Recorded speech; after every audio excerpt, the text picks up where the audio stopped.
versus the Socialist Republic of Kaveri. Honorable President and Judge presiding, the court is now in session.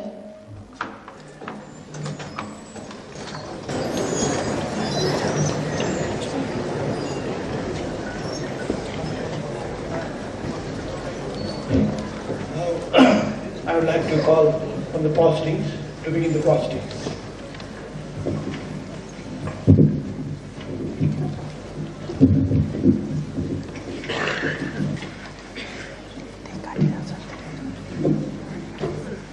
Please, this honorable court, Mr. President and Your Excellency, I'm the first counsel from MTA 05 present before this honorable bench under Article 42, Paragraph 1 of the statute of this honorable court, representing the applicant, Socialist Republic of Annapurna, SRA, along with the second counsel and the third counsel, in the case concerning the imposition of transit blockade 2016, general list number 0022, will be assisted by our researchers throughout the procedure. Your Excellencies, we have reserved 15 minutes for the first counsel and 7 minutes for each of the other counsel. We have reserved 5 minutes for rebuttals.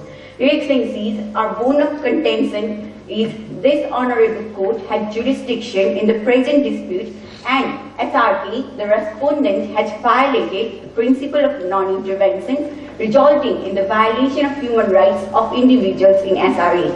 To prove these contentions, we have 4 submissions, Your Excellencies. The first submission is this honorable court has jurisdiction in the present dispute because the respondent SRK has violated the provisions of UN Charter. Secondly, SRK has violated customary international law. Thus, the court can exercise its jurisdiction under Article 36, Paragraph 1 of the statute of this honorable court and Article 38, Paragraph 5 of rules of the court. Your Excellencies, our second submission is SRK has violated the right of access to and from sea and freedom of transit of Socialist Republic of Annapurna by imposing a blockade. Your Excellencies, the second counsel shall be submitting the third submission, that is, SRK has violated the principle of non-intervention. Your Excellencies, the third counsel shall be submitting the fourth submission, which is SRK has violated the human rights of individuals in SRA. With the permission of the court, the counsel would like to proceed. If the court deems it necessary, with the permission of the court, the counsel would like to submit the bench memorial. Much obliged, Your Excellencies.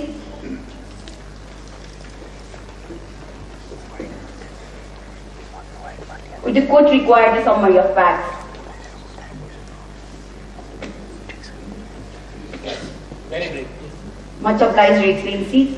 Socialist Republic of Annapurna, hereinafter SRA, is a landlocked and economically least developed country.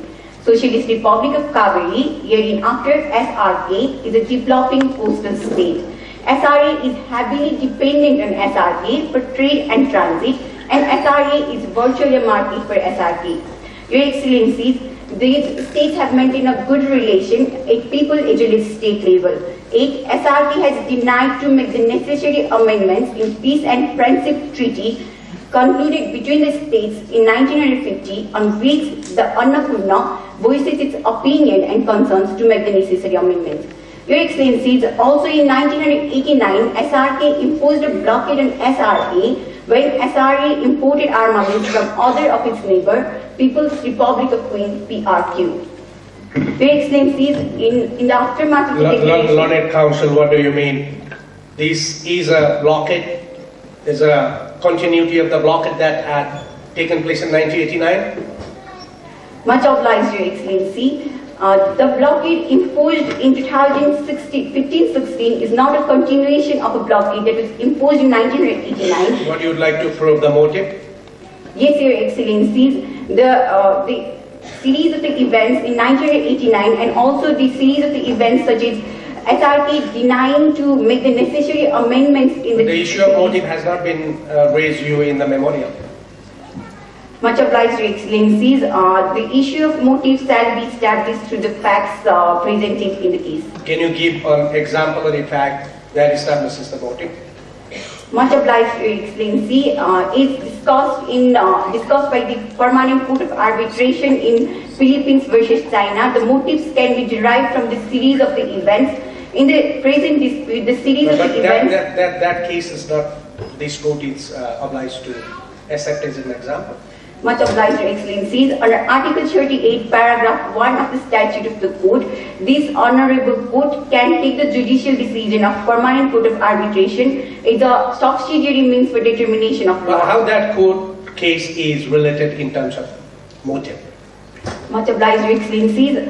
In the case between Philippines versus China, that is adjudicated by Permanent Court of Arbitration, the motive was derived from the series of the events that had happened, and the court had said that the single event might not establish the motive. However, relating the series of the events, the motive is established. In the present dispute also... I am asking for, can you give an example?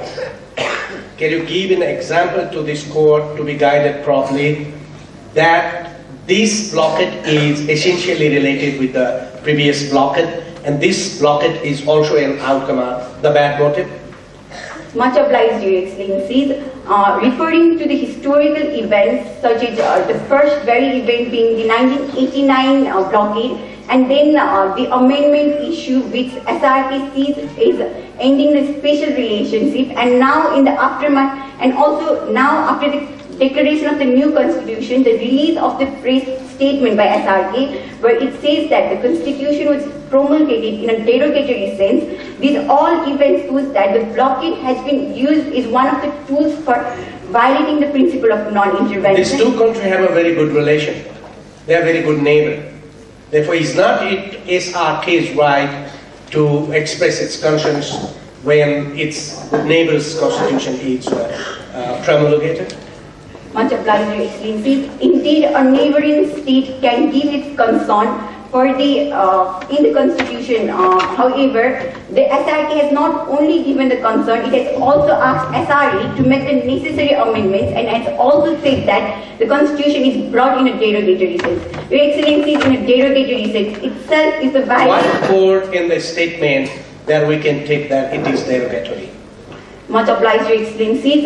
This submission is yet to be dealt by the second council, but if the court requires the assistance, the council will provide the basic information. Okay, thank you. Much obliged, Your Excellencies.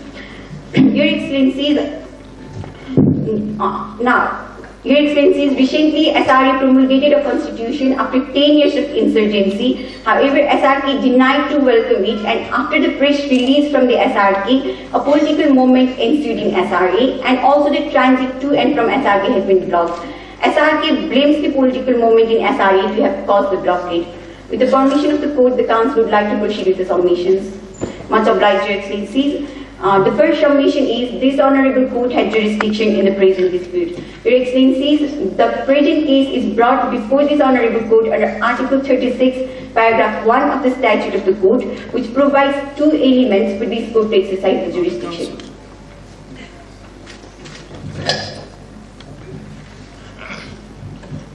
As per the fact that we have provided, this is the case concerning the blockade.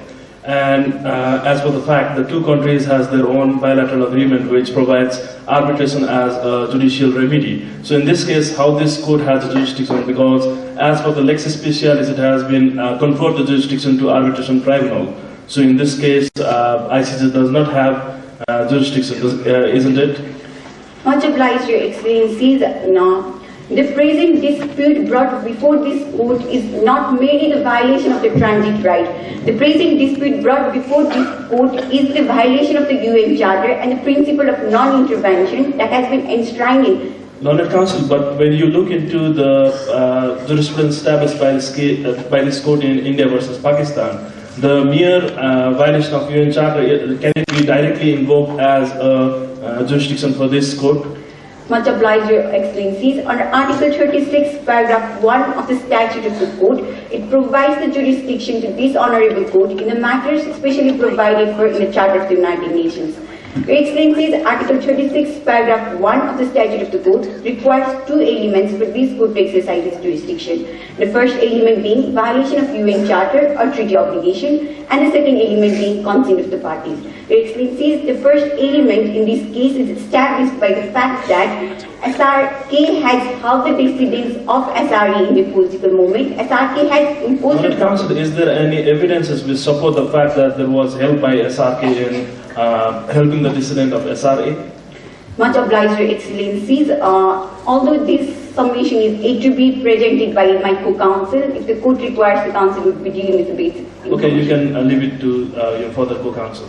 Much obliged, Your Excellencies. The acts of SRK are against the principle of non-intervention that is enshrined under Article 2, paragraph 1 and Article 2, paragraph 4 of the UN Charter. The second element, consent. Consent, it has been a foundation for this court to establish its jurisdiction. Your Excellencies, the Council would like to draw the attention of this court to Article 38. Can I interrupt the agent? Much obliged, Your In the Excellencies. general principle of law is applicable based on the Article 38 of the statute? If so, what is the status of that and what condition we can use that general principle of law? Much obliged, Your Excellencies. Under Article 38 of the statute of the court, paragraph 1c, general principles of law are recognized as source of law for this honorable court. So what law is applicable to this particular case? Much obliged, Your Excellencies. To establish the jurisdiction, the applicant submits Article 36, paragraph 1 and Article 38, paragraph 5 of rules of the court, Your Excellencies. Please proceed on. Much obliged, Your Excellencies. To establish the second element, consent, the Council would like to draw the attention of the court to Article 38, paragraph 5 of the rules of the court, which reads, quote, unquote, when the applicant state proposes to found the jurisdiction of the court upon a consent thereto court's jurisdiction for the purposes of the case. Your Excellencies, the case enters in the general list only when the respondent provides consent to jurisdiction of this honorable court for the purpose of the case. Council would like to draw the attention of the court to the compromise where it states 2016 general list number 0022. Your Excellencies, 2016 general list number 0022. It means that... Honourable Counsel, isn't the requirement of exertion of negotiation before moving your proceeding to International Court of Justice? Much obliged, Your Excellencies. Indeed, Article 33 of the UN Charter provides various means of settlement of disputes whereby negotiation is also included. However, in land and maritime boundary case between Cameroon and Nigeria, this very esteemed court held that it is not necessary either under Article 33 of UN Charter or under general international law to enter into a negotiating process before institutional judicial proceedings if indeed recourse to judicial settlement is available. Also, Your Excellencies, Christian Thomas Jack on Commentary on ICJ statute published by Oxford University, which compromised the source of law for this honorable court under Article 38, paragraph 1d, has provided that the jurisdiction of the courts is based on the principle of equality of arms. The judicial settlement of a dispute ensures this principle the most. Excellencies, thus indeed it is not necessary that the negotiation process has to be exhausted. Okay, you may proceed. Much obliged, Your Excellencies. I have a rejoinder, Counsel. Does the principle of equality of arms means that the legal requirement under the ICJ statute should not be fulfilled, which it's the article that you refer to very clearly requires for the consent of the respondent party? Much obliged, Your Excellencies. Indeed, the consent of the parties is the foundation for this court to exercise the jurisdiction. And in the present dispute, the consent can be derived from the fact that this case has already entered into the general list. And under Article 38, paragraph 5 of the rules of the court, when a case is entered into the general list... Counsel, can you enlighten us what the rule says? Much obliged, Your Excellencies. Article 38, paragraph 5 of the rules of the court reads, quote unquote, when the applicant state proposes to found the jurisdiction of the court upon a consent thereto it to be Upon the consent. Much obliged, Your Excellencies. The second part is that it shall not however be entered in the general list. It shall not however be entered in the general list. If the court's attention is drawn to the compromise, it states that 2016 General List number 0022. This dispute brought before this court, the case has already entered into the General List, Your Excellencies. Thus, the respondent has consented to the jurisdiction of this court in the present case, Your Excellencies. But the written argument supplied by the respondent very clearly says that respondent does not accept the jurisdiction of this court. Sure, if the respondent denies the jurisdiction of this court, can you guide us how can we pass this judgment in favor of you? Is there any principle that helps this court to pass the judgment in your favor, disregard of the consent of the respondent? Much obliged, Your Excellencies. The principle of competence, la competence, which is also incorporated under Article 36, paragraph 6 of the statute of the court, allows this court to decide whether the court has jurisdiction or not on the issue where there is a dispute on the jurisdiction. And since the elements required for the court to exercise jurisdiction under Article 36, paragraph 1 of the statute are fulfilled, the both elements, that is the violation of UN Charter or treaty obligation, and the second element, consent of the parties, have been fulfilled, the court does not have other grounds to deny the jurisdiction unless the court finds otherwise, Your Excellency. Your time is up, Counsel, so we would like to use some up. Much obliged, Your Excellencies. Given the facts provided and the laws cited, this honorable court has jurisdiction in the present dispute. If the Counsel can no further assist the court, the Counsel would like to rest her submissions. It was an honor to plead before this court, Your Excellencies.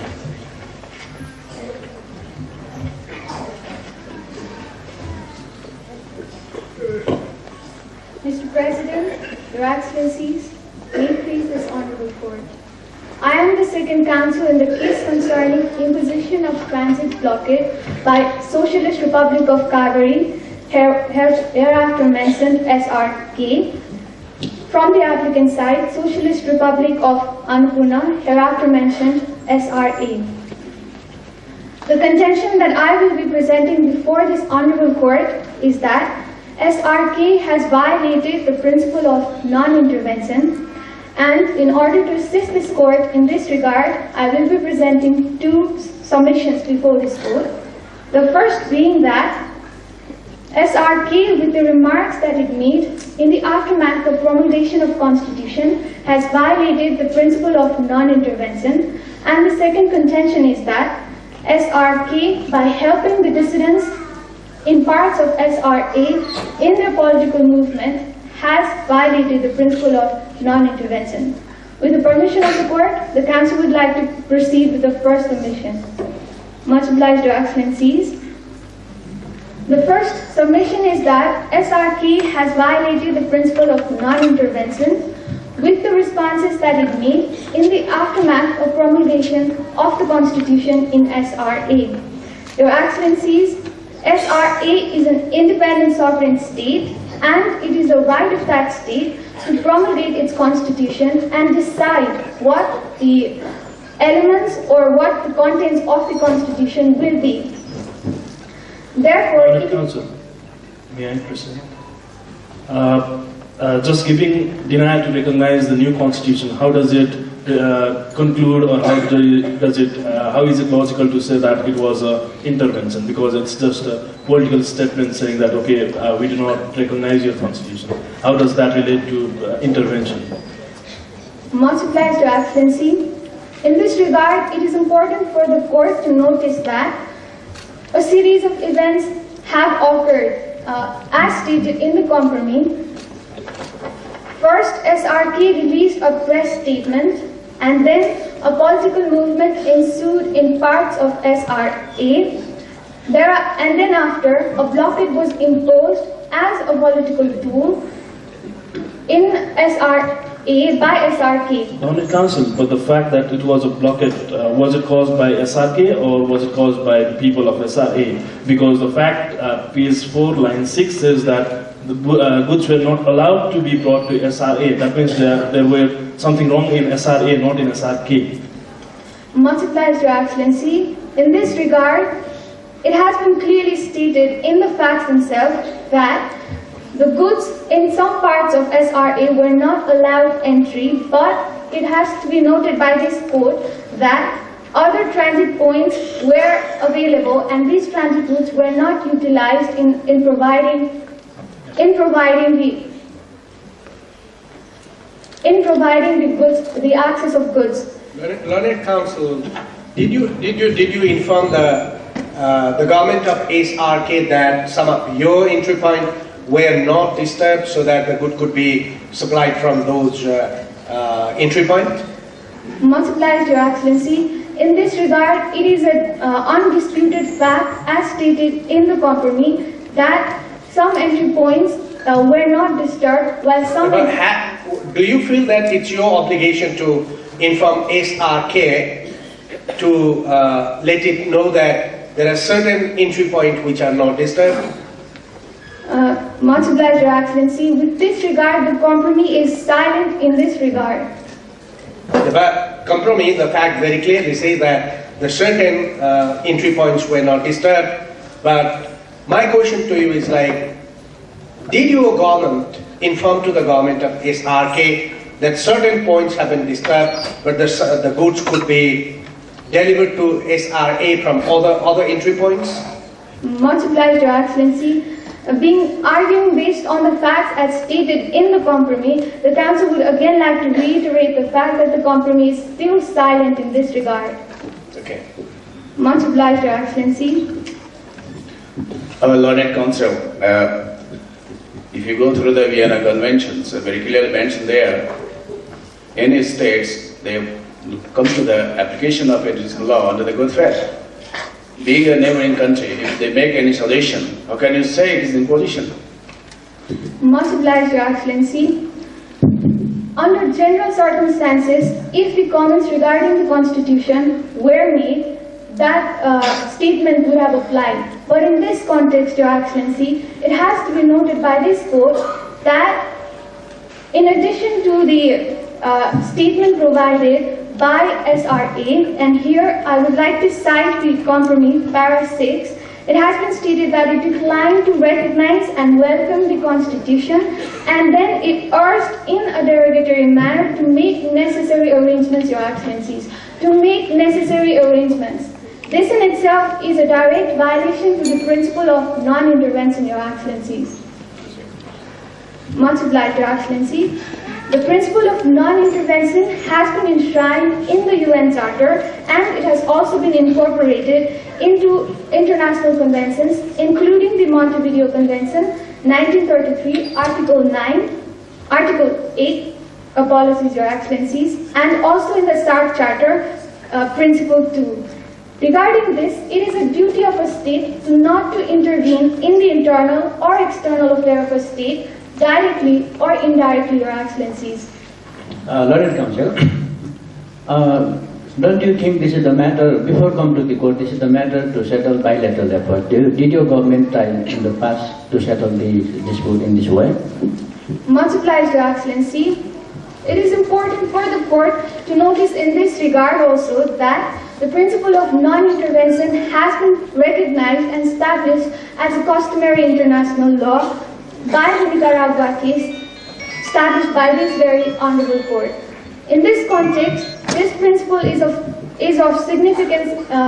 significant nature, and the fact that there has been a violation of this principle should be related with the principle that the principle of non-intervention is a corollary to the principle of sovereign equality of states, as well as to the principle of threat or non-use of force, Your Excellencies.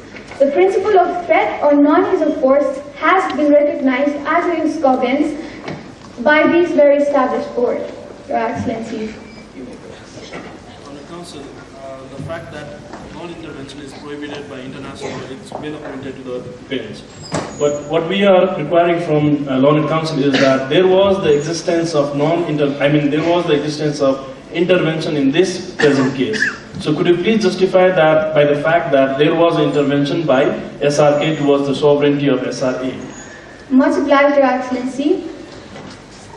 In this regard, the Council would like to cite Nicaragua case, which also compromises the source of international law for this honorable court under Article 38 1D of the ICJ statute. In this case, it has been stated that in matters in which each state is permitted... Just 30 seconds. Much obliged, Your Excellency. In which every state is permitted by the application of principle of state sovereignty to decide freely. To decide freely, Your Excellencies, the choice of political, social, cultural, economic and foreign policies. If there is encroachment or intervention in any of these regards, Your Excellencies, it amounts to the intervention of principle of intervention. Much obliged, Your Excellencies. Proceed with the second contention. It's off council, so this court cannot hear you. Much obliged, Your Excellency. Stating these facts, the Council would like to reiterate to the Court that the principle of non-intervention has indeed been violated in this case, in this regard. Much obliged, Your Excellencies. It was an honor to plead before this Court. Mr. President, Your Excellencies, my name is Apurva Baral and I am the third counsel on behalf of the applicant, the Socialist Republic of Annapurna, in the case concerning the imposition of blockade by the Socialist Republic of Kaveri. With the permission of the bench, the council would like to move towards a submission. Much obliged. The final contention proceeded by SRA is, Your Excellency, that SRK has violated the human rights of individuals of the SRK has violated the human rights of individuals of SRA. And to deal with this, Your Excellency, the Council will deal with two things. First, Your Excellency, violation of UN Charter Article 1.3 as well as Article 1.2. And second, that this very action has impacted the daily lives of individuals of SRA. With the permission of the Court, the Council would like to proceed. Much obliged. Your Excellency, UN Charter Article 1.3 clearly states that to achieve international cooperation in solving international problems of an economic, social, cultural or humanitarian character, and in promotion as well as encouraging a respect for human rights and for the fundamental freedom of all without distinction to race, sex, religion or language. This is the purpose of the United Nations, Your Excellency, and read together with Article 55 as well as Article 56 of the UN Charter, it imposes obligations on states to respect, fulfill, as well as, Your Excellencies, to protect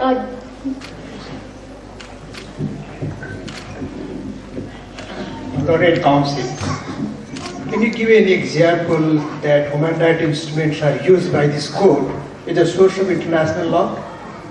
Much obliged, Your Excellency. In the armed activities case where DRC versus Uganda, this very esteemed court has used the principle of self-determination as well as ICCPR and ICESCR within the framework of human rights to come to a conclusion, to come to a decision that yes, Uganda has violated the human rights of the people of DRC, Your Excellency. Your team already mentioned that the principle of violation of the principle of the non-intervention only. Have you seen any special agreement between two countries about this problem? A special agreement between the two countries.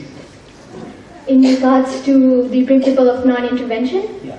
Your Excellency, in non-intervention, I have read already between the two countries there are a special agreement.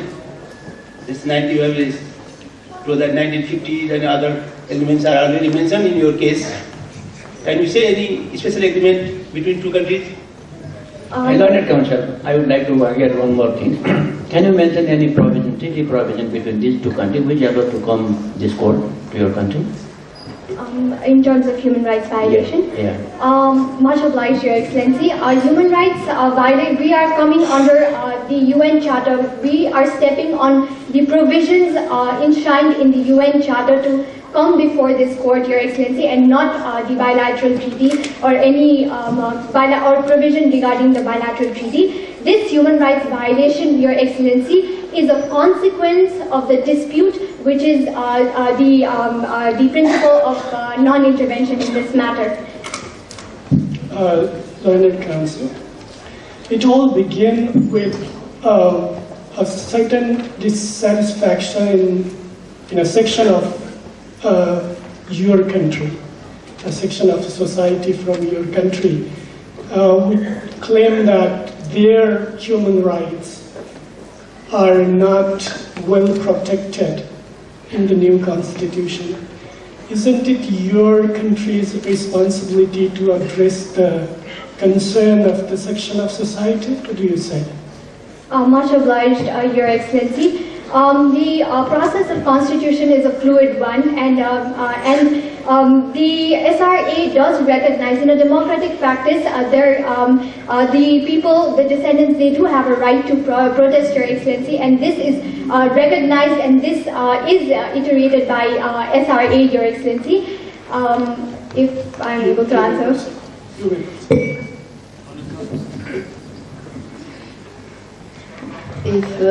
Okay, Lord Council, I have the voice. You mentioned about Article 55 and 56 of the UN Charter. Are you sure that these provisions provide as a matter of rights? If yes, then under which provision, Article 55 A, B, C, and are you sure 56 is in the line of whatever mentioned before? Argue and no, Your Excellency, even if this court does not recognize this as an obligation, it's still raises the question, or this still imposes Your Excellency, SRK as a member of UN has agreed to cooperate in protecting the fundamental human rights, Your Excellency. But there is no protection as such, and there is no obligation sufficed by Article 55 and 56. Are you sure that it is in the line of Article 1.3 that actually suffices the provision and the purposes, or not? And in the line of also the UN Charter mentioning, as your co-counsel mentioned, about the non-intervention, things like that. Much obliged, Your Excellency. Even if it does not incorporate the right, it still imposes a negative obligation on the part of SRK, Your Excellency, to impose a negative obligation on the part of SRK to actually refrain from activities that would hamper human rights, Your Excellency. And in this regard, the blockade that is imposed by SRK, the blockade that has been imposed by SRK, has affected the human rights of the people of SRA. Learned Council bringing the issue of human rights and the blockade together. The compromise very specifically states that there were a number of other entry points where we were not disturbed. They still were in function, okay? But you did not inform SRK that there are some points where supplies could be very easily done. But then supplies stopped because of your failure. So, is it your responsibility to protect the human rights of your citizen, or it is the responsibility of SRK to protect the human rights of your citizen? Much obliged, Your Excellency.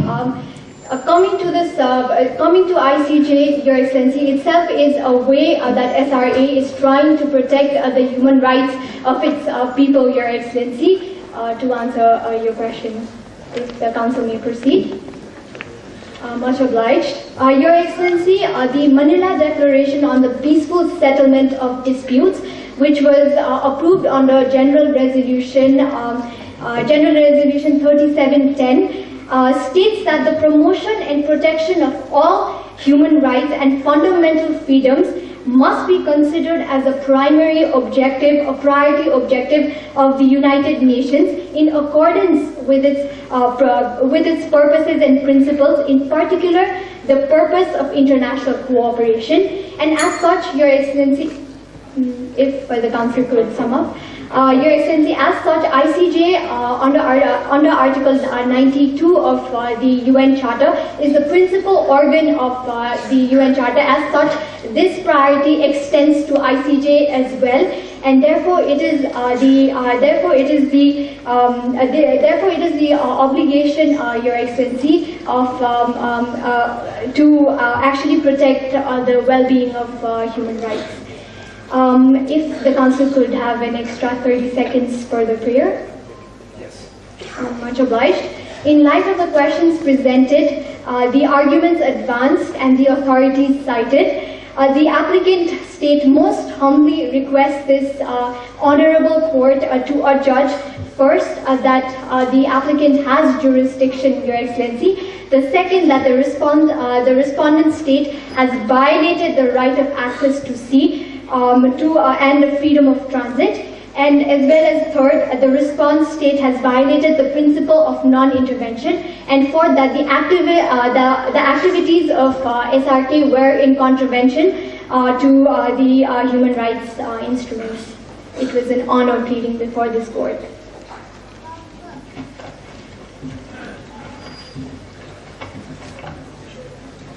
(1982) from Article 25 to Article 32, that there is an unrestricted flow of goods as your right.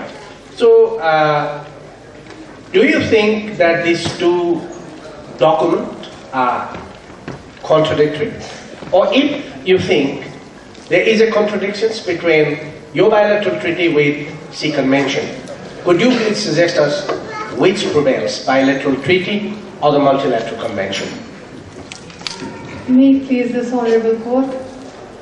Your Excellency, regarding the question, the researcher would like to make clear that first of all, the applicant side, they are here in this esteemed court they are trying to establish the jurisdiction under the principle, under the provision of UN Charter itself. And regarding the question, Your Excellency, about the UNCLOS treaty and it saying that it has another way of settlement of disputes, the Article 279 of the UNCLOS itself provides that the state has obligation to settle disputes by peaceful means, and that includes this esteemed court, that is International Court of Justice itself. And with regards to if there is any contravention or inconsistency regarding the multilateral treaty and the bilateral treaty, the UNCLOS it itself makes it clear that any provision in the bilateral treaty, if it is inconsistent with other bilateral treaty, then the UNCLOS will prevail over the bilateral treaty, Your Excellency. One more question, Council, you can make us clear is, right? Suppose this court will pass judgment in your favor and the respondent does not abide by it. What would be the situation? Your Excellency, we have come with a hope to get justice in this esteemed court, and according to Article 59 of the ICJ statute, we will abide by the decision, whatever be it, whether it be in our favor or not in our favor, we are going to abide by it. What about respondent? If respondent does not abide, what this court can do? Your Excellency, we are going to abide by any judgment this esteemed court. I'm asking you, Council, what respondents does not abide, what this court can do? That's my question. Your Excellency, the implementation of the decisions by the ICJ goes under the jurisdiction of the Security Council of the United Nations, Your Excellency. So if the respondent fails to abide by the decision, then it will come under the purview of Security Council. It was an honor, Your Excellency.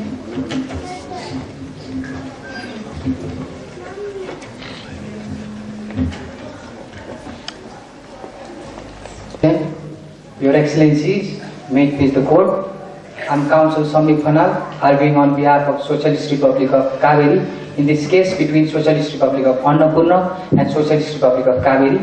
Your Excellency, the case concerns the impositions of transit blockade. Your Excellencies, will be reserving 15 minutes of Your Excellency's time for our submissions. My co-counsel Roji Shrestha will be reserving 8 minutes for her submissions. My co-counsel Anup Chand will be reserving 7 minutes of his submissions, and we are assisted by our researchers Shreya Sanjal and Sachin Shivapuri. Your Excellencies, before proceeding to the merits of the submissions, We would like to present the bench brief and the laws that we have cited during these submissions. Your Excellencies, before proceeding to the submissions, I would like to introduce the submissions by the second and third council. The third and second council will be dealing with the issue of the dispute and the issue of the exhaustions of other measures, while I will be trying to show that there exists no jurisdictions to this court on the legal basis, and I will be showing that there exists no consent. For that, I will be showing the legal basis. Those legal bases will be, namely, first, the contentious jurisdictions, second, the compromissory jurisdictions, the third, the special agreement, fourth, the forum prorogatum, and after laying down those bases, I'll be showing all of these have one element in common, that is consent. After dealing with that first count from that submissions, I'll proceed to the second submissions. Second count, my apologies, second count that will deal with the issue of preponderance, where I will be showing that there exists a doubt regarding the jurisdictions, hence the ICJ cannot rule on the favor of the jurisdictions. Before proceeding to the submissions, would Your Excellency like a brief summary of the fact? You can proceed. You can jump into it. Much obliged, Your Excellencies. Pursuant to the Article 36 of the ICJ Statute and pursuant to the Article 35 of the ICJ Statute, the parties lack consent and hence the ICJ has no jurisdictions. To deal at... On the Council, Mr. President, may I have a question? As the party is already party to UN Charter and UN Charter has considered this court as a principal judicial organ, doesn't it mean that it has already consented to the jurisdiction of this court? Much obliged, Your Excellencies. I would like to draw the court's attention to the India versus Pakistan case, in which the court had cited, quote, there is no compulsory jurisdictions derived from the UN Charter itself. Honored Council, the authority of court India versus Pakistan is not binding to, that decision is not binding to this bench, so this bench can have its own jurisprudence, isn't it? Your Excellencies, the idea is behind these compulsory jurisdictions has been mentioned in the Travex preparators of pursuant to 32 of the BSCLT, in which the basis would be consent. The UK and USA rejected the attempt to prove the compulsory jurisdiction to the ICJ statute. So Travex preparators explicitly says that the consent should be basis, and that is why the pursuant to Article 36(1) and 38(5), the consent has been made the basis of the ICJ jurisdictions, and on laying down that argument on that basis, the India versus Pakistan explicitly says that there is no compulsory jurisdictions derived from the UN Charter, and this has been also laid down in the Albania versus UK case, in which the attempt was made by UK to derive a compulsory jurisdictions from the UN Charter, where the 7th judge declared an agreement and says that any attempt... I would interrupt you, Council, at this point and would like to cite two very important facts before you. In Philippines against China, China very explicitly said that it rejects the jurisdiction of international permanent arbitration tribunals and did not appear in the court, one.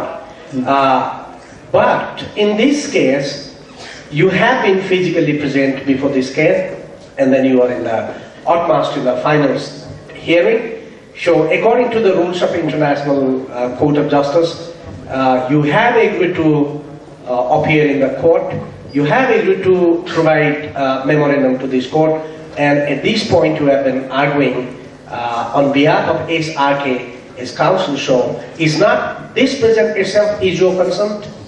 Much obliged, Your Excellencies. First of all, I would like to deal with the issue of the China versus Philippines case. The China versus Philippines case was, in that case, the Permanent Court of Arbitrations derives its jurisdictions after exhausting the voluntary measures pursuant to Part 15 and Article...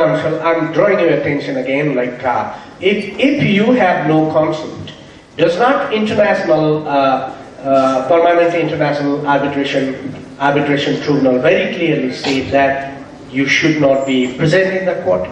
So if you had denied to be physically present in the court, your consent probably would not be constructed. But since you are present in the court, so it's not a contradictory that you are present in the court, but you say that you don't have consent?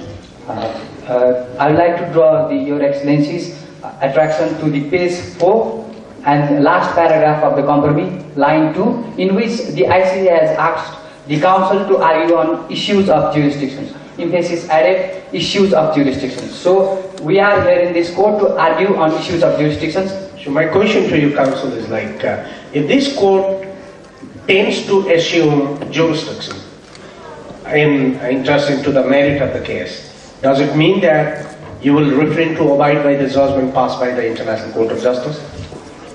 Much obliged, Your Excellencies. Pursuant to 36.6, we abide by the court's right to decide its own jurisdictions, but 36.6 has to be looked into with 36.1. Suppose that the court crossed that and then entered into the merit. Court suppose that it has jurisdiction. That would be a new precedent from the court, and we will abide by the decisions, but that means you have the consent. No, Your Excellencies. Should I proceed? Your Excellencies, the basis, the legal Learned Council, not only being part of the bilateral treaty, but being a sovereign state and being a member of United States organization, don't you think this is the absolute right of the SRA to have the easy access up to the coastal area or other trade community of the world? And this right is ensured with the bilateral treaty and the international instrument too. Then isn't it your obligation to your country to abide the treaty provision and international convention? What's your responsibility to your country? Much obliged, Your Excellencies. Pursuant to 125, we have allowed the access to and from sea to the SRA, and in this case, there has not been any fact that has established that there has been the lack of access to and from sea to the SRA. This is a mere allegations on the part of SRA. This has been attributed to the internal violence in the SRA and not on the SRK's part.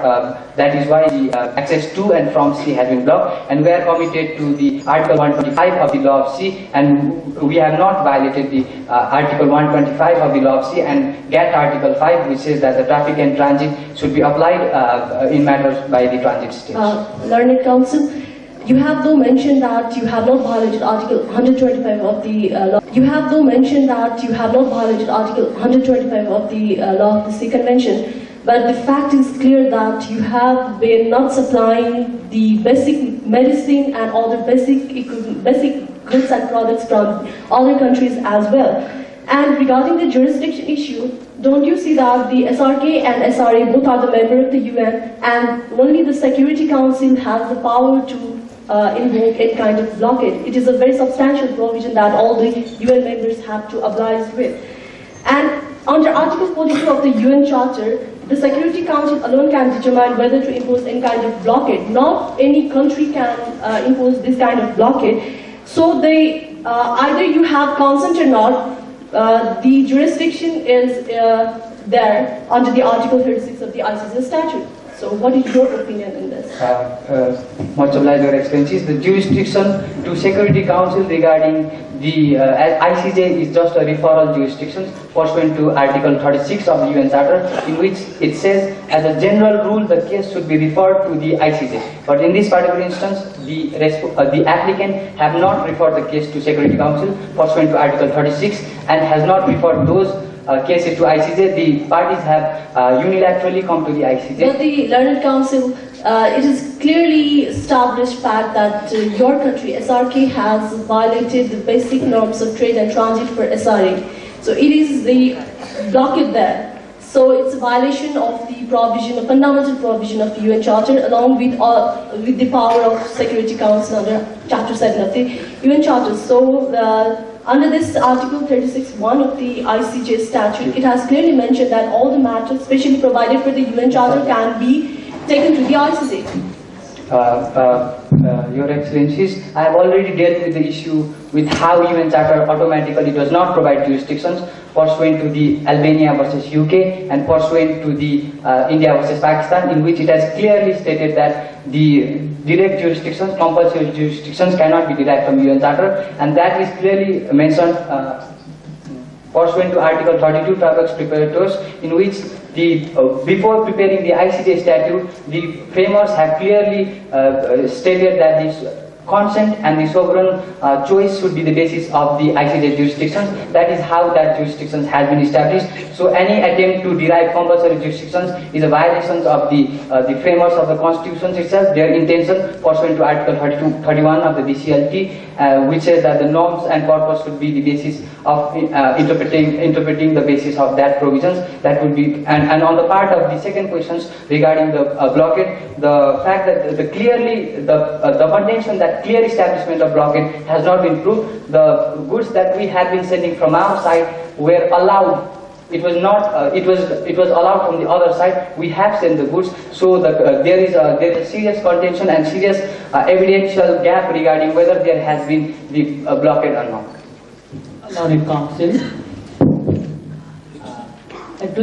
don't you think the chain of facts what your country has been done during that period doesn't prove that there is a blockade to SRA? Much obliged, Your Excellencies. The series of my rejoinder to the question is that is not the consequence enough?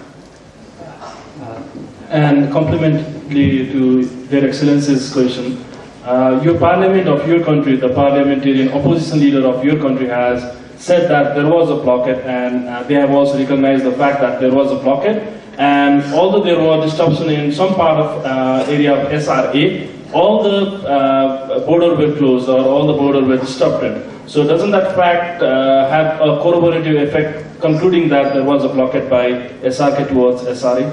Much obliged, Your Excellency. Learned Council, your foreign minister already stated in Parliament, this is not the first time blockades. Does that mean you accepted the blockade? Much obliged, Your Excellencies. Madam Council, there are sufficient evidences that the demonstrators who are blocking the entry points from SRA have clear access to SRK, and they have been operating all these things from across the border. And your government or SRK's government has been allowing them to operate from across the border. Does not it prove that the SRK has been responsible for this problem?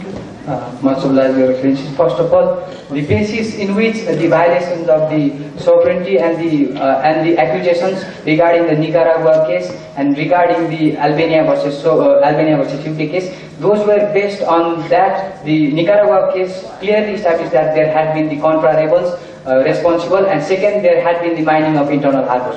This was supplied by enough documentary evidence, by enough other evidences that could prove that there has been violation. But in this particular instance, the parties have not proved any kind of documentary evidences that could be based as our evidence. And furthermore, Your Excellencies, in clarification this could request from Council is that according to 1982 She Convention, it's a right of landlocked countries and SRA is a landlocked country. So the supplies are supposed to be within SRA. And it's very clear that the supplies are not coming. So it's not enough to show that supply has blocked them. Whether your intention is there or not is not important, but applicant very clearly stated that they watch and block it also in the past. So there is a very clear motive, and it's very deceptively done. That's the applicant's argument. So how do you counter this argument? Your Excellencies, the goods were allowed to come to the SRA, and some goods were allowed. Those were purely attributable to the SRA's part, not to SRA. That is why the compromise clearly states that those were allowed. Those were not accepted by SRK, but those were allowed on part of SRA to SRK. And the 1989 incident of blockade and the recent alleged blockade, not the blockade itself, alleged blockade, do not have that casual relationship, do not have that convincing evidences that would demonstrate that the blockade has been done. Council, but PS492 says that we have already concealed the fact that there was a blockade. So, and and now you are saying that it was alleged blockade, but page 4, line 2 says that you have already concealed the fact that it was a blockade. The compromise page 4.2 says that the transit to and from SRK was then blocked. It does not say the blockade has been imposed by the SRK. The it uses the word blocked. It may be attributable to the SRAs or it may be attributable to the SRK, but this is not clear in the compromise. The set of accepted facts do not attribute the conduct to the SRK itself. But on the council, the parliamentarian opposition leader of your parliament has said that it was a blockade done by your country. So doesn't that fact corroborate to conclude that it was a blockade by SRK? Most of Your Excellencies, in Georgia versus Russia, the court has held that only the executive decisions or the executive orders should be taken as evidence, and this is a decision or an opinion by an opposition party, and this cannot be. This is an allegation, and this is not an executive order by Parliament passing that the from the SRA that the SRK has violated has caused the blockade. Official statement, but it is a mere discussions and it is an individual opinion by one parliamentarian inside the Parliament. Learned Counsel. Yes, Learned Counsel. Do you mean to say that the government, the government officials of SRK are not within the chain of command of the Prime Minister of SRK? What I mean to say is, do you mean to tell that the Prime Minister says do not block and the officers on the ground actually go about blocking things? That deals with the questions of authority, but in these questions the facting issue is whether the blockade has been done or not. Regarding the questions of Your Excellencies, that regards to the delegations of authority regarding one can oppose blockade when the Prime Minister delegates the authority to custom authority. So let me add on to that. So you said in 1989 there was a blockade. So let me ask you, what treaty, what law gives your country the right to impose blockade on a smaller country or any other country? Most of Your Excellencies, first of all, we have not imposed blockade. Let's go to 1989. What treaty, what law gave your country the right to blockade? In 1989, it was not the blockade imposed, it was an expiry of the treaties between them. That was the cause of the blockade. That was the cause of the stoppage of supply of those goods, and not the actual blockade imposed on behalf of the SRK itself. Just a quick question. You said that it was not intended, the blockade as such, that the language does not suffice, but actually the language does suffice, that SRK said that the blockade was caused by. So, admitting the fact that blockade was there, however, not admitting the fact that blockade was not everywhere, but my question is whether partial blockade. Can you go? The respondent council should answer that, whether partial blockade, admitting the fact of partial blockade, whether violates the UNCLOS Article 125 or not. Most of Your Excellencies, the admissions of the blockade does not attribute the charges that the SRK has violated the blockade. The admission is a mere acceptance of the fact, and the charge would be deal with the actual charges. That is a different thing. So admissions of blockade, as we have repeatedly said in our argument, is attributed to the violence in the SRA. I would like to draw your attention to the sentence, line 2 of the page 4. The blockade was caused by the situations of violence in SRA. Because situations in violence caused by, so this sentence is silent on who the blockade is attributed. It may be argued on behalf of SRA, but we clearly contend, due to lack of evidences shown by the applicants' argument, that there is no basis to prove, like those bases were mentioned in Nicaragua case, by the documentary evidences, by those bases proved by the mining of the harbors in the UK versus Albania case, those cases proved in the Uganda versus the DRC by the Porters Commission's report, by Independent Experts Commission's reports. These bases have not been supplied, so the blockade has not been established beyond reasonable doubt. Yeah? Good evening again. Pursuant to Article 36(1) of the ICJ statute and pursuant to Article 38(5) of the ICJ court rule, there exists no consent and no legal basis to confer the jurisdictions to the court. It was an honor to please before this. President and Your Excellencies, my name is Rosie Shrestov, and I am the second agent representing the respondent in this matter, the Socialist Republic of Kareli. Today, I will be submitting to this court that this case is not admissible as there has not been an exhaustion of other remedies. In doing so, I will be providing two other submissions to prove it. My first submission will be that the requisite of negotiation prior to filing a case is not present in this manner. My second submission will be that by not exhausting other measures of settlement of dispute, SRA has conducted an abusive process, and therefore this case will not be admissible in this Court of Justice. If the Court doesn't direct me otherwise, I would like to proceed. Your Excellency, the first submission that I will be putting forth is that the requisite of negotiation prior to filing a case does not exist in this matter.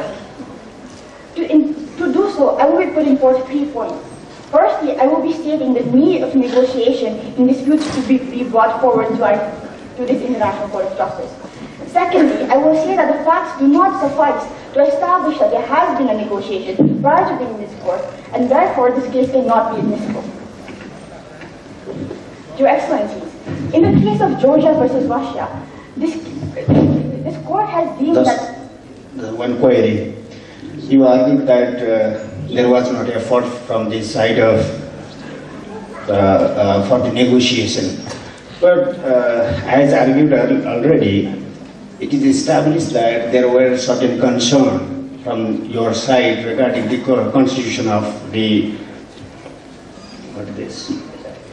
SRA. So if you are talking about the negotiation, can you have a right to negotiate about the constitution of another country? So it is your argument, or you are just telling that it is simply a negotiation?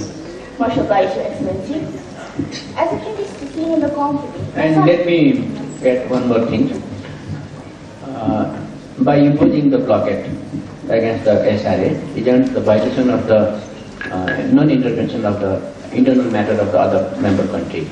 As a member of the United Nations organization, your country didn't violate this provision of international covenant?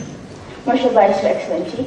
Firstly, to address the question of whether or not SRK has the right to comment on another country's constitution, SRK, as the compromise clearly states, Your Excellency, SRK merely put up a statement that urged the government of SRA and the key word over here, Your Excellency, is urge. Urge in this sense can be taken as just directing SRA to do so. Furthermore, Your Excellency, the compromise also mentions that SRK is a liberal democratic state. Being a liberal democratic state, as Oppenheim cites, as the Montevideo Convention and resolution of the GA 213130 states, a state is free to exercise its internal as well as external foreign policy. By doing so, SRK was merely exercising its foreign policy, which reflects the fact that it was a liberal democratic state. And therefore, SRK had no intention of encroaching the sovereignty of SRA. Furthermore, Your Excellency, SRK still holds that... Your learned counsel, your envoy already came to SRA, and they met the various leaders, prime ministers, and also the opposition's leaders. Then after, the foreign minister sent an invite to meet the prime minister, foreign minister, and then after, foreign minister himself went over there. The primarily you said there are no any negotiations matters come to an effect.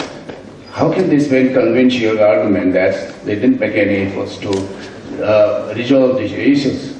And second question to you, in your constitution there is a clearly provision mentioned that this country cannot intervene in others' sovereignty. And if you make the 7 points suggestion to the other country, it is not a violation of the sovereignty of the nations. What do you think? Much obliged, Your Excellency. Regarding the first point, the compromise is silent about whether or not a foreign minister came towards SRK or whether or not an envoy of SRK negotiated with the government of SRA. And therefore, this matter cannot be taken as a matter of fact and is not a matter of discussion. Furthermore, Your Excellency, by simply urging a nation to do so, or to incorporate the rights of the people, which the SRK values as a liberal democratic country, it cannot be seen as encroaching sovereignty. Furthermore, Your Excellency. Madam Council, recently the government of SRK on the issue of intolerance issued a statement urging the outsiders not to comment on the rights its constitution gives to its people. It says that it is inappropriate for the outsiders to comment what sort of rights are given to a particular country's people by its constitution. So why this double standard? If your country says that outsiders do not have the right to comment on the constitution, how can you say that whatever liberal democracy or whatever, how can you say that your country has the right to comment on SRK's constitution? Much obliged, Your Excellency. Whether or not SRK has issued a statement that no other country can have an opinion on their constitution is not mentioned in this compromise, and therefore is also not a matter of discussion. Learned Council, is SRK open to negotiation?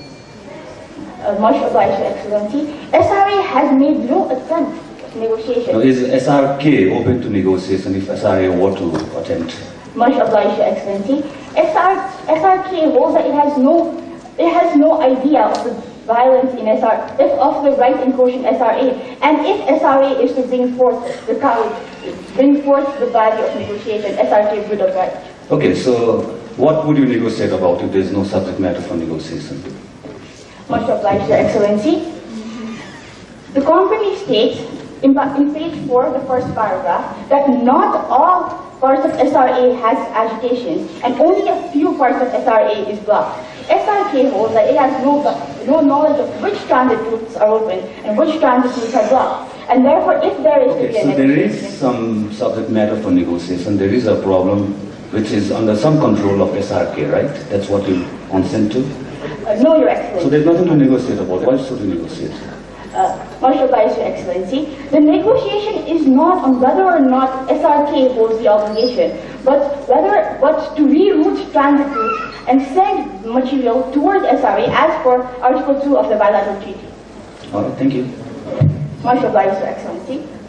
Moving forward, if the court allows me to, this court has held the value of negotiation in multiple cases, and in Georgia versus Russia, it has held that diplomatic negotiations prior to filing a case must exist, which doesn't exist in this case.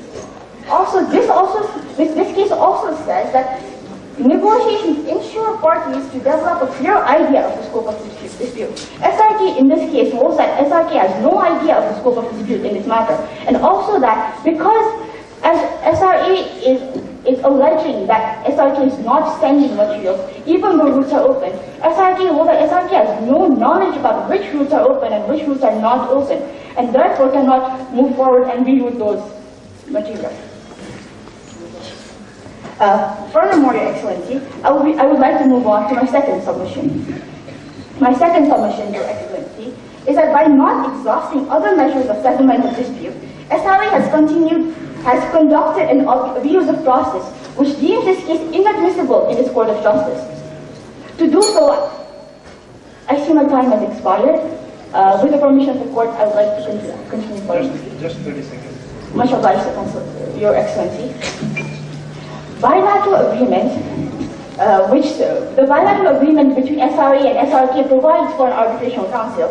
The regional agreement of SARC provides for an arbitration council which says that all commercial disputes are to be settled by arbitration. Commercial dispute over here may also include disputes of transit, trade and transit, which SRK denies that there being a dispute, but if there was, it would be taken to an arbitration council and not towards the ICJ. Thirdly, Your Excellency, the UNCLOS also states that the UNCLOS also states in Article 283 that there should be a passing of the matter of dispute towards both countries. Also, as for UNCLOS, there must be a negotiation, Section 15, subsection 1, there must be negotiations as per Article 282 between two countries before subsection 2 of Section 15 is used and the matter is dealt with arbitration or ICJ. Finally, Your Excellency, the UN Charter itself also deems that ICJ is not the sole body of settling the matters of dispute. And VCLs are... We got the point, Council. If the Council cannot assist the Court any further, the Council would like to rest our argument. It was an honor speaking before the Court of Justice. The Court. I'm the third agent standing before this Honorable Court on behalf of the respondents, Socialist Republic of Kaveri, in this case between Socialist Republic of Annapurna and Socialist Republic of Kaveri. Mr. President and Your Excellencies, building upon the two submissions made by the previous agents, I shall put forth the third submission on behalf of the respondent to show that the court lacks jurisdiction in the matter at hand. My submission is that there is no dispute to confer jurisdiction to the court. Under this, Your Excellencies, I will show, firstly, what comprises the elements of a dispute, and secondly, I will show that in light of the present facts, there exists no dispute between the two parties. Now, if the court does not direct me otherwise, I would like to enter into my arguments. Much obliged, Your Excellencies. There is no dispute to confer jurisdiction to the court.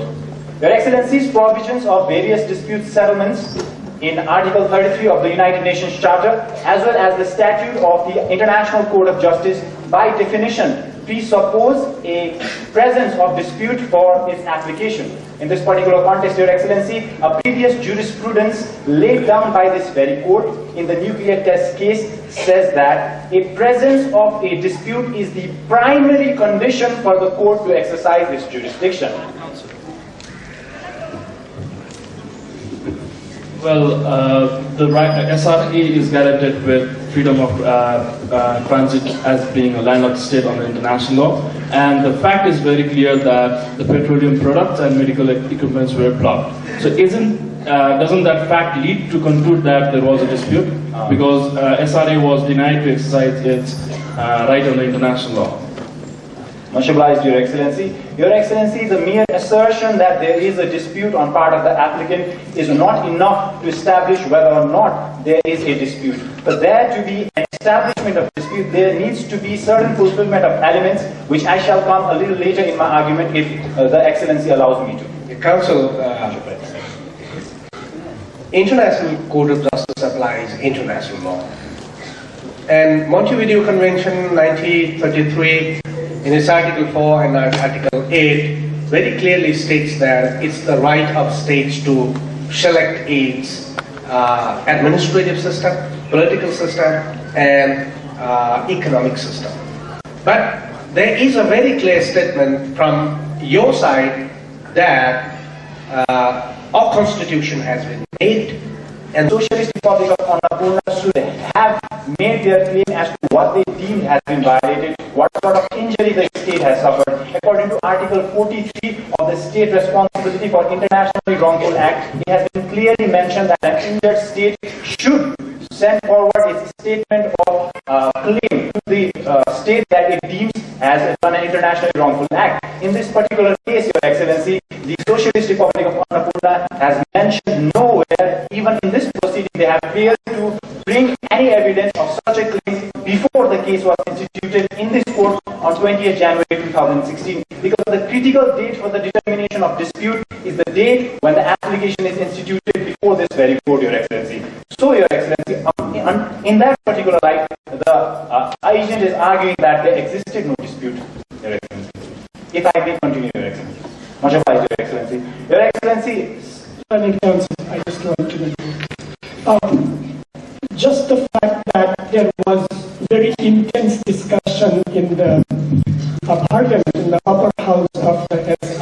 delay on this particular issue.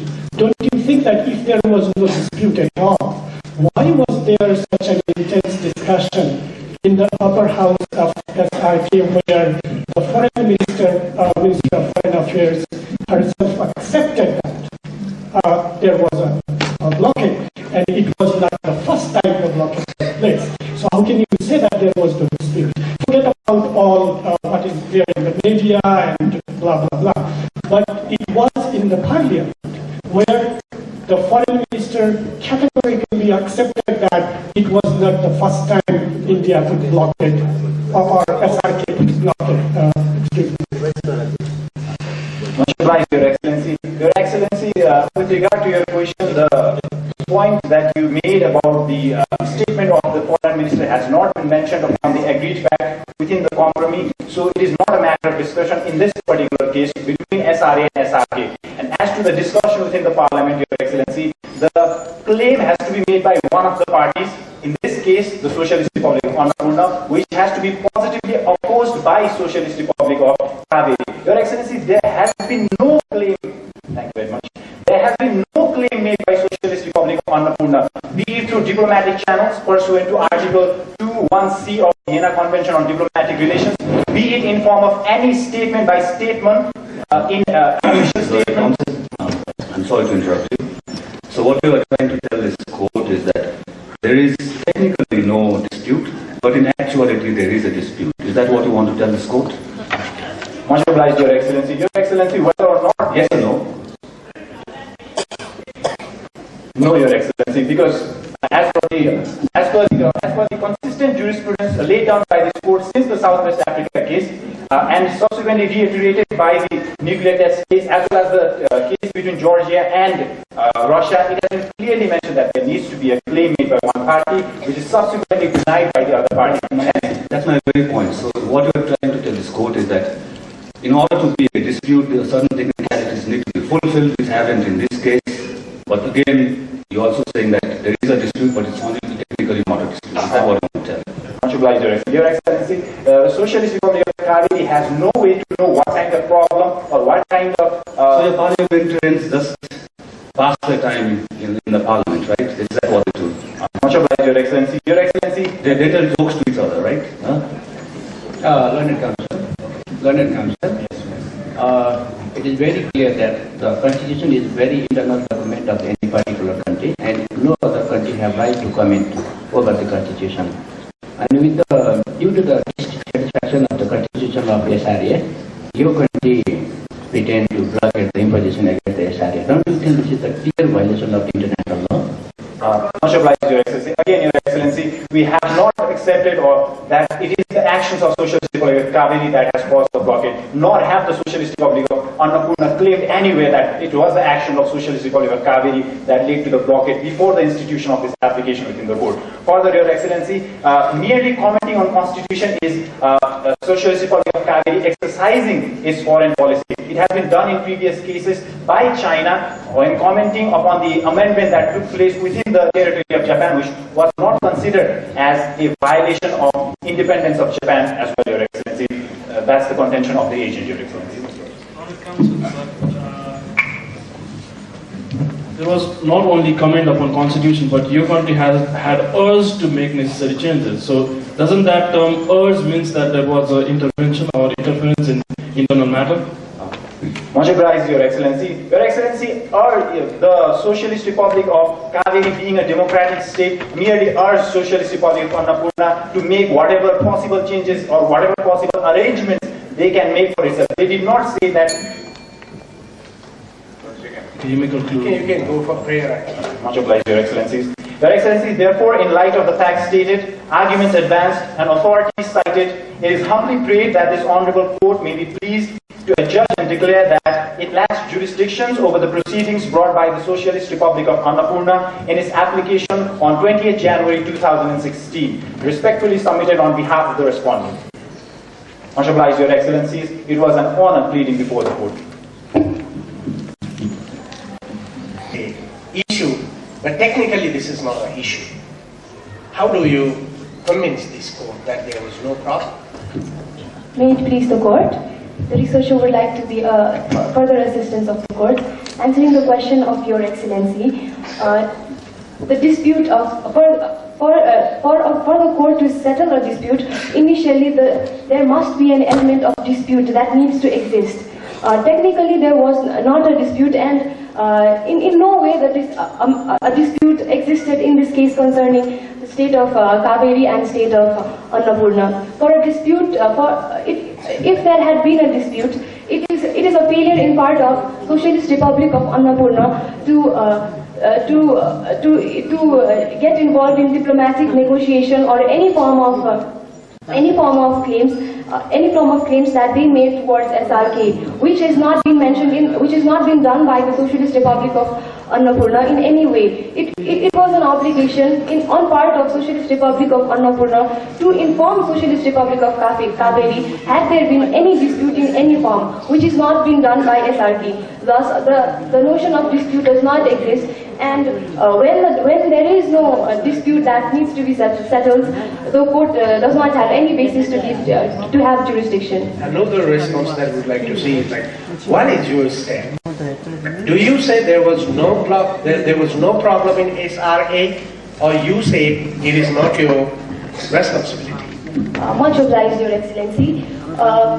The fact that there has been deaths of people inside SRA and the goods are stopped at the border in SRA shows that there are some matters that are there in SRA, but then those matters cannot be attributed to SRK.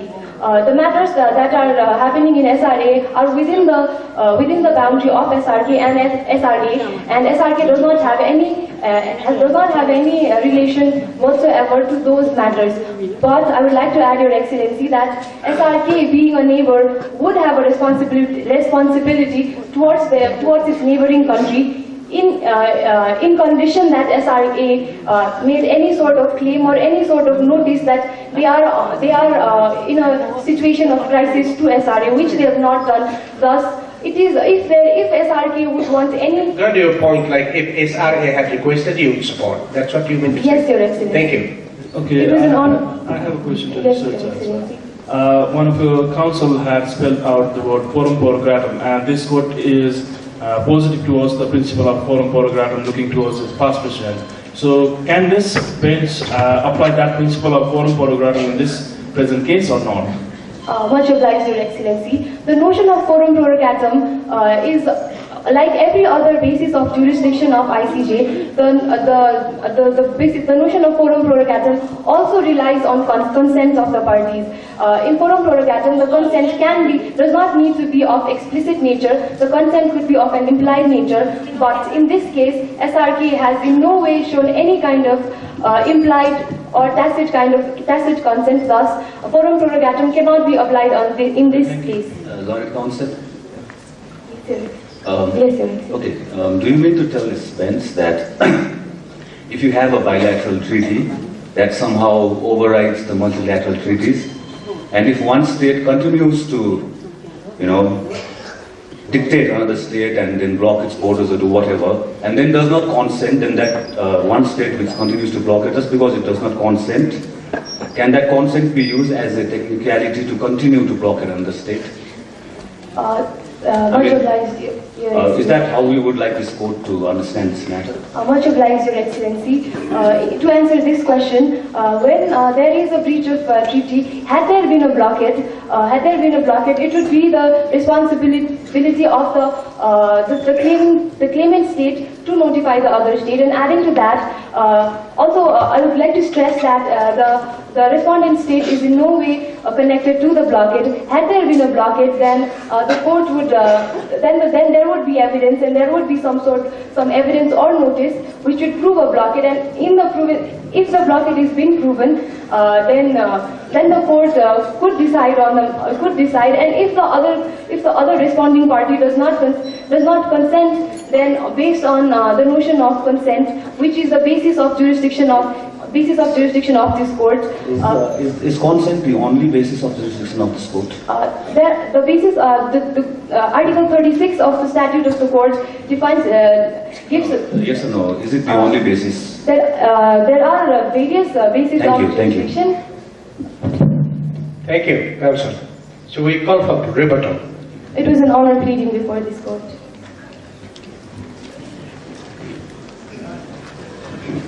Since we already... We have the rebuttal only on the point of jurisdiction, Western consent and admissibility. The first element consent... Could you speak closer to mic? Yes, Your Excellency. The first element consent, indeed it is one of the foundation for this court to exercise jurisdiction. In Corfu Channel case, this honorable court held that the consent does not have to be in any particular form. Your Excellency, under Article 38... Counsel, any particular form, does it mean that when a party says that I have no consent, you should be constructed that there is a consent? Much obliged, Your Excellency. The consent can be either explicit or implicit, and the consent can be derived from... But the counsel, the respondent very clearly stated that they are not consenting. They have been arguing in the court because this court does not have jurisdiction. How can this court issue the jurisdiction? Can you clarify it? Much obliged, Your Excellencies. Indeed, the respondent have been arguing that they have not consented to the jurisdiction of this court in the present case. It is necessary for the court to understand that this case has already entered into general list, which implies that... Now we have entered into only examination of the issue of jurisdiction. We have not entered into the consideration of the merit. Your Excellencies, under Article 38, paragraph 5 of the rule of the court, it is the fundamental principle that the case enters into general list only when the respondent state consents to jurisdiction. I remember counsel said that the basis of your jurisdiction is United Nations Charter. Is it that what you have been arguing, that International Court of Justice is the final authority of interpretation of UN Charter? Much obliged, Your Excellencies. Under Article 92, this honorable court is the principal judicial organ of the United Nations. Does it mean that we can give the final verdict regarding interpretation of United Nations Charter?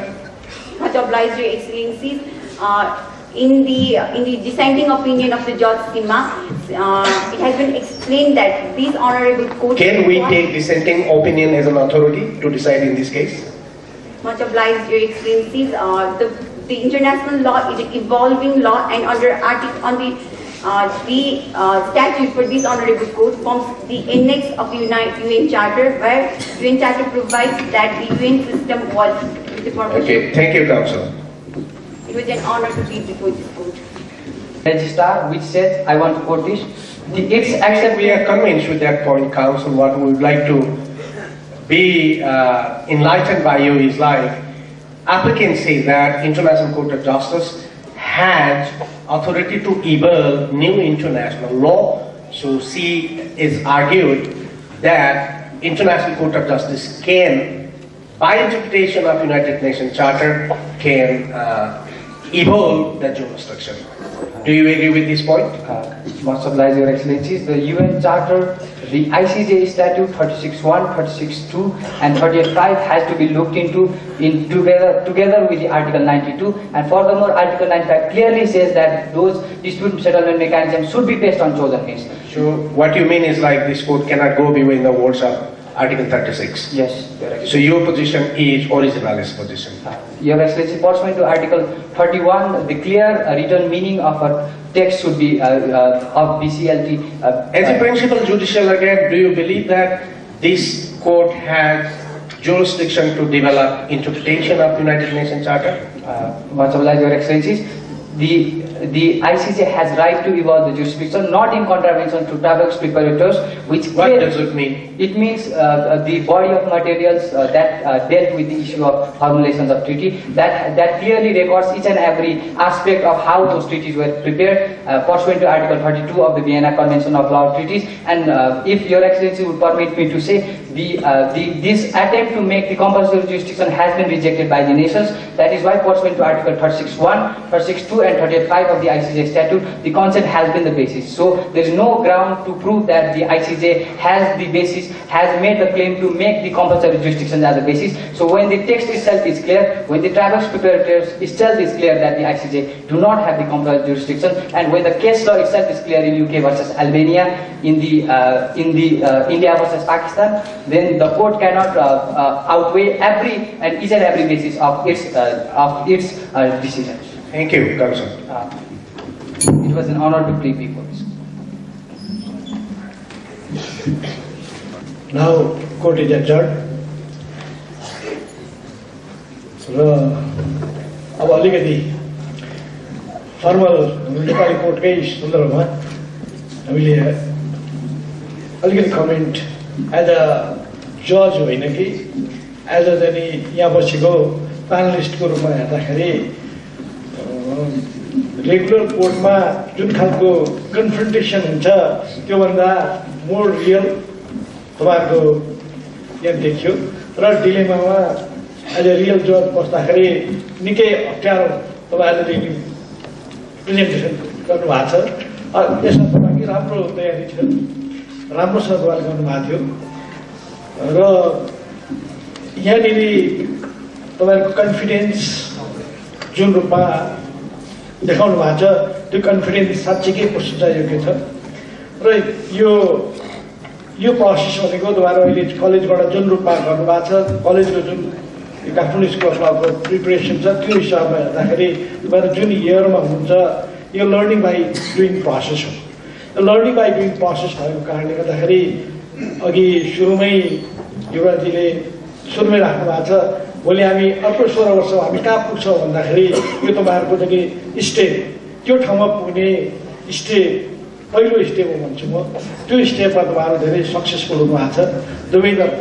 यहाँनिर दुवैतर्फ कसले marks बढी ल्याउनुहुन्छ कसले ल्याउनुहुँदैन त्यो it doesn't matter, कुनै यसको चाहिँ तपाईँहरू दुवैको उत्तिकै योगदान छ, उत्तिकै कन्फिडेन्स छ। त्यो विषयमा अलिकति तलमाथि नम्बरको उसमा केही होला तर त्यो नम्बरले तपाईँहरूलाई दिनु पर्दैन। यो प्रोसेस तपाईँहरूदेखि यत्तिकै लर्निङ प्रोसेसमा तपाईँहरू अगाडि बढ्नुहुन्छ भन्ने मैले चाहिँ विश्वास दिएको छु। एज अ प्यानलिस्टको रूपमा भन्दाखेरि तपाईँहरूको सफलताको पनि कामना गर्दछु र यो मेहनत यत्तिकै रूपमा अगाडि बढोस् भन्ने दुवैतर्फका साथीहरूलाई म अनुरोध गर्दछु। वास्तवमा हाम्रो जुन अध्यक्षजी हुनुहुन्छ उहाँ जजै हो, रियल जज भएकोले उहाँले राम्रोसँग इभ्यालुएसन गर्नुभएको छ। म जज नभए पनि जजहरूलाई हामीले बेन्चमा बसेर सहयोग गर्छौँ। जसरी आज यहाँ दुवैतर्फको टिमले एउटा कन्फिडेन्टली आफ्ना कुराहरू राख्नुभयो, यसबाट भोलि केएसएलको प्रोडक्टको फ्युचर उज्जवल छ भन्ने मलाई लाग्छ। यहाँहरूले यस्तै किसिमले काम गर्दै जानुहोस्। अन्तर्राष्ट्रिय अदालतमा मात्रै होइन, युएनका ठुला एसेम्ब्लीहरूमा पनि यहाँहरूको प्रतिनिधित्व होस्। म यसको लागि शुभकामना दिन्छु। अहिले इन्टरनेसनल एरियामा इन्टरनेसनल क्रिमिनल कोर्टको पनि बन्दोबस्त छ, त्यस्तै इन्टरनेसनल सी लको पनि तपाईँको हाम्बर्गमा त्यो कोर्ट स्थापना भइसकेका छ, त्यस्तै आर्बिट्रेसन कोर्टहरूको पनि बन्दोबस्त छ। त्यसैले केएसएलका प्रोडक्टहरूको अन्तर्राष्ट्रिय छवि बनोस् भन्ने शुभकामना दिँदै आफ्ना 2 शब्द यही टुङ्ग्याउँछु। धन्यवाद।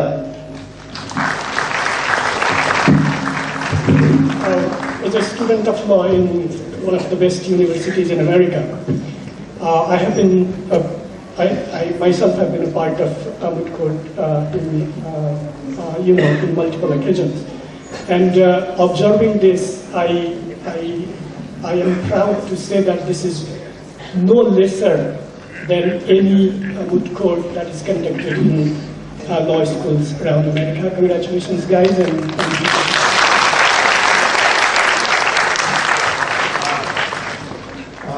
let me congratulate you, both the teams. We have done excellent. म आफै पनि अन्तर्राष्ट्रिय कानुनको विद्यार्थी र नेपाल सरकारको अन्तर्राष्ट्रिय कानुन महाशाखालाई लामो समयसम्म नेतृत्व दिएर बसेको व्यक्ति र केही समय जजको रूपमा पनि हेरेको हिसाबमा तपाईँहरू राष्ट्रिय स्तरमा मात्रै होइन अन्तर्राष्ट्रिय स्तरमा नै खरो सीमा उक्लिन सक्नुहुन्छ। अन्तर्राष्ट्रिय कानुनको ज्ञान तपाईँहरूमा प्रशस्त छ। मैले आशा गरौँ यो केसको लागि मात्रै प्रिपेयर गरेको होइन, साँच्चीकै तपाईँहरूसँग बेसिस थियो, त्यो बेसिसलाई यहाँ प्रयोग गर्नुभएको हो भन्ने म विश्वास गर्छु। केस विशेषको मात्रै ज्ञानले भविष्यमा त्यो सधैँभरि चिरस्थायी हुँदैन। तपाईँहरूलाई म बधाई दिन्छु, शुभकामना दिन्छु र प्रोत्साहन गर्छु। अझ बढी मेहनत गर्नुहोस्, तपाईहरुको सफलता तपाईहरुसँग नजिकमा छ। धन्यवाद। धन्यवाद। म यथास्थानमा एकछिनको निमित्त जजेसहरू। As a judge, I am highly impressed with you, both parties. You done very well, and I am very proud of you both.